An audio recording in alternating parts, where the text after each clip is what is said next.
তৃণমূলের নেতারা আমাদের বিরুদ্ধে কিচ্ছু বলতে পারে না। কি বলে? আইএসএফ ভোট কেটে বিজেপিকে সুবিধা করে দিচ্ছে। এখানে ডুমজুরের মানুষদের বলবো, গাছির মানুষদের বলবো, আমার ভিডিওটা যারা যারা শুনবেন তাদেরকে বলবো একটা চ্যালেঞ্জ হোক তৃণমূলের সুপ্রিমোর সাথে আর পিরিজাদা আব্বাস সিদ্দিকী দুজনে সই করবে।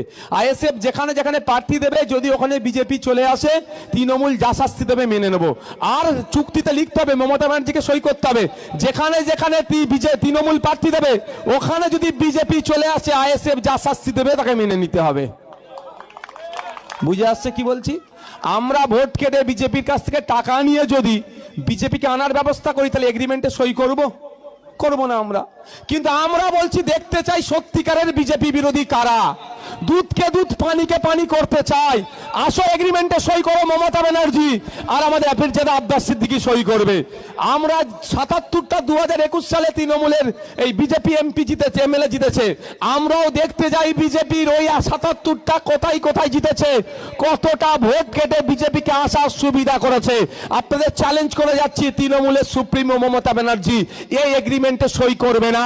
ওরা বিজেপিকে আটকানোর জন্য আসেনি, বিজেপিকে ফ্রন্টে নিয়ে এসে লড়াই করার জন্য বিজেপির সাথে তলে তলে হাত মিলিয়ে রেখেছে। আর আমরা বিজেপিকে আটকাবো। বিজেপি বাংলা সম্প্রীতি ঐক্যকে বিনষ্ট করতে চাইছে। বিজেপি বাংলার আমাদের রাজা রামমোহন রায় থেকে শুরু করে আমাদের রবি ঠাকুরকে তারা অপমান করছে। বারবার